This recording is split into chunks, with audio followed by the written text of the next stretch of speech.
Welcome to Empathy Stories, where we explore the extraordinary courage and compassion that emerge in everyday life. Today, we bring you the gripping story of a Marine on a routine subway ride who uncovered a sinister plot and saved a young girl's life. Stay with us for this unforgettable tale of bravery, empathy, and hope. On a crisp, quiet morning in San Diego, Lance Corporal Jake Collins, dressed sharply in his Marine uniform, descended the subway steps. The air still carried the cool remnants of the night, but the city was slowly coming to life. Jake, a man of precision and purpose, had just returned from a 2-day bereavement leave, a somber pause in his military duties to honor a fallen comrade. The loss of a fellow Marine weighed heavily on his heart, leaving him acutely aware of the fragility of life. His steps echoed in the mostly empty station, a fitting metaphor for the emptiness he carried inside. The platform was nearly deserted, a stark contrast to the bustling scenes Jake had grown accustomed to. He noted a few commuters scattered across the station, but his attention was inexplicably drawn to a man and a young girl standing near the edge of the platform. The man, Victor Alvarez, wore a denim jacket and carried an air of casual confidence. The girl, Emily Thompson, no older than 6 or 7, had her blonde hair tied in a neat ponytail and wore a colorful school uniform. To the untrained eye, they might have appeared as any father and daughter heading to school on an ordinary morning. But Jake's instincts whispered otherwise. Years of military service had sharpened Jake's ability to read people and situations. He noticed the man's firm grip on Emily's shoulder. A little too tight. A little too controlling. And then there were Emily's eyes, wide, filled with fear, darting nervously toward anyone who might notice her silent distress. Jake felt a ripple of unease. Was it the residual heaviness from his bereavement clouding his judgment? Or was something truly wrong here? Pushing aside any thoughts of overreacting, Jake approached with a polite smile. "Good morning," he said, his voice carrying the steady confidence of a Marine. Victor looked up and returned the greeting, his tone friendly but guarded. Jake's sharp eyes caught the subtle tightening of Victor's hand on Emily's shoulder. "Walking your daughter to school?" Jake asked casually, trying to gauge their dynamic. "Yes," Victor replied, smiling, though it didn't quite reach his eyes. "First day at a new school. She's a little nervous." Emily said nothing, her small hands clutching the straps of her backpack as if it were a lifeline. Jake nodded but couldn't shake the nagging feeling in his chest. His years of training had taught him that intuition often spoke louder than facts. And right now, his gut was screaming. As Jake stepped back to grab a drink from a vending machine, he heard a faint commotion behind him. He turned to see Emily clutching his arm, her small face streaked with tears. Before he could speak, Victor was there, gently pulling her away. "I'm so sorry," Victor said, his voice tight with irritation masked as concern. "She's just a bit anxious about her first day." Jake knelt down to Emily's level, his gaze soft but probing. "Are you okay, sweetheart? Do you need anything?" he asked, his tone gentle enough to not frighten her but firm enough to let her know she was safe. Emily opened her mouth as if to speak, but Victor quickly interjected. "We're fine. Thank you," he said, steering Emily back toward the platform. As they walked away, Jake noticed Emily's small frame trembling, her eyes darting back toward him, pleading silently for something she couldn't voice. The rumble of the approaching train filled the station, but Jake's mind was elsewhere. Something about Victor's demeanor felt rehearsed, calculated. He couldn't dismiss the image of Emily's desperate face or the tension that hung heavy in the air between them. Boarding a separate train car to observe unnoticed, Jake settled into a seat and kept a watchful eye on the pair. His instincts told him there was more to this situation. And he was determined to uncover the truth. Whether it was his duty as a Marine or simply the humanity within him. Jake knew one thing: he couldn't ignore a child in distress. As the train began to move, Jake felt the weight of responsibility settle on his shoulders. Whatever lay ahead, he was prepared to face it. He was a Marine. And protecting the vulnerable wasn't just his job, it was his calling. As the subway hummed along its tracks, Jake Collins kept a sharp eye on Victor and Emily from his vantage point in a separate car. The morning sun cast faint streaks of light through the windows, illuminating the quiet determination etched on Jake's face. His instincts, honed through years of service, told him that something was gravely wrong. And he was determined to piece it together. From his seat, Jake watched Victor's every move. The man's body language radiated a controlled tension. He spoke to Emily in hushed tones, his grip on her small hand firm, as though he feared she might slip away. Emily, for her part, seemed to shrink into herself, her eyes darting nervously around the car. Jake noticed how she flinched every time Victor leaned in to speak to her, as though bracing for something unseen. Jake decided to test the waters. He stood and moved toward the connecting doors, pretending to search for a quieter spot. Passing Victor and Emily's seat, he offered a casual nod and a polite smile. Victor's response was immediate. A flicker of discomfort crossed his face before he quickly masked it with a forced grin. "Morning again, Corporal," Victor said, his voice tight. "We're just trying to get through the day. Kids and their first day jitters. You know?" Jake nodded, playing along. Of course. First days can be tough. But his focus was on Emily. Her trembling hands clutched the edge of her seat. Her small shoulders hunched as if trying to disappear. Her wide, teary eyes met Jake's for a fleeting moment before she quickly looked away. A silent plea buried in that brief connection. Returning to his seat, Jake felt his unease intensify. He couldn't shake the image of Emily's frightened eyes. Could it be that Victor was simply a nervous father dealing with an anxious child? Or was there something far more sinister at play? Jake's mind replayed the scene on the platform, Victor's overly firm grip, the rehearsed casualness of his tone, and Emily's visible fear. A lifetime of training in reading people, in spotting danger before it escalated, screamed at Jake that this was no ordinary parent-child dynamic. Then, a faint sound reached his ears, a trembling, barely audible whisper. "Stop, please." The words were like a thunderclap in the quiet of the subway car. Jake's head shot up, his combat-honed instincts kicking in. He scanned the car, his gaze locking on Victor and Emily. Victor's demeanor had shifted. Gone was the feigned politeness. His grip on Emily's arm was now visibly tighter, his face set in a grim mask. Emily's small body shook with silent sobs, her free hand rising to her chest. She made a small gesture, a flat palm folded over her thumb, then for fingers curling over it. Jake's heart pounded as he recognized it instantly, the universal distress signal for help. The world around Jake seemed to blur, the noise of the train fading into the background. His focus narrowed entirely on the girl and her silent cry for rescue. There was no room for hesitation.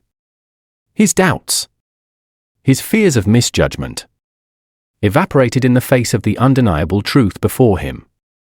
Rising from his seat, Jake moved toward them with calm determination, his military training taking over.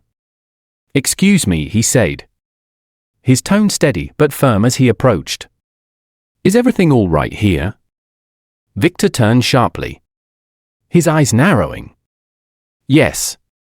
Everything's fine," he snapped, his forced smile slipping. He shifted in his seat, his body angled as though preparing to shield Emily from view. Jake didn't buy it. His voice remained calm, but his posture radiated quiet authority. "Sir, your daughter seems upset. Are you sure she's okay?" Victor hesitated, his grip on Emily tightening. "She's just shy. Nothing to worry about." But his tone was defensive, and his eyes flicked toward the train's exit as though calculating his next move. Jake's gaze shifted to Emily. He crouched slightly, lowering himself to her level. "Hey, sweetheart," he said gently. "Are you sure you're okay? You can tell me if something's wrong. I'm here to help." Emily's lips quivered as her eyes darted between Jake and Victor. Finally, she whispered, I don't want to go with him." Victor shot to his feet, his face darkening. "That's enough," he barked, his voice echoing through the car. "This is none of your business." "Marine." Jake straightened, his calm exterior unshaken. "When a child is in distress, it becomes everyone's business," he replied, his voice sharp with conviction. The train began to slow, the screech of brakes signaling their approach to the next station. Sensing his window of escape narrowing, Victor grabbed Emily's arm and yanked her toward the doors. But Jake was faster. He stepped in front of them, blocking their path with an imposing presence that left no room for argument.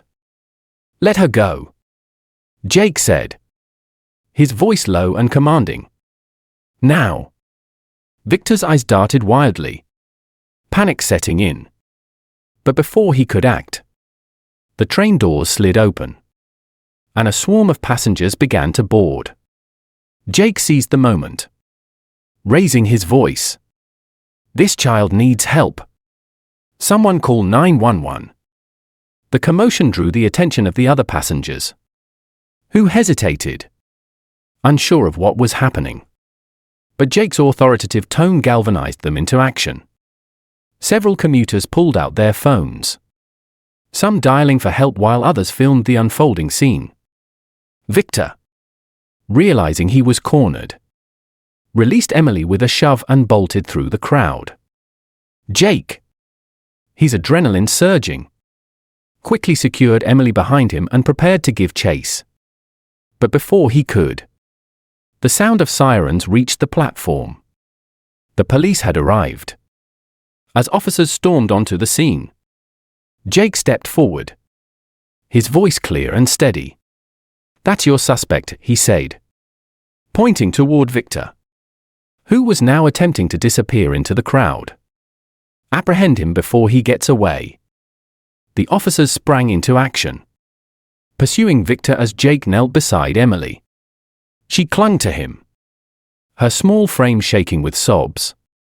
"It's okay now," Jake said softly, his voice filled with reassurance. "You're safe. I promise. No one's going to hurt you." In that moment, Jake knew this was just the beginning. The truth behind Emily's plight was far from uncovered, and the battle to protect her was only getting started. But he also knew one thing for certain: he wasn't backing down. The subway platform was a whirlwind of flashing police lights and hurried footsteps as Victor was taken into custody. The officers had cornered him near the station entrance, their authoritative commands cutting through the chaos. Jake Collins stood nearby, his hand resting gently on Emily's small shoulder, shielding her from the tumultuous scene. She clung to him as though he were her lifeline, her trembling subsiding only slightly as she watched Victor being led away in handcuffs. The lead officer, Detective Sarah Monroe, approached Jake with a nod of acknowledgement. "Lance Corporal Collins, we owe you a debt of gratitude," she said, her tone firm but tinged with admiration. "Your quick thinking and decisive actions likely saved this little girl from something horrific. We'll need you to come to the station to provide a formal statement." Jake nodded, glancing down at Emily, who looked up at him with wide, tear-filled eyes. "I'll be there," he said, his voice steady.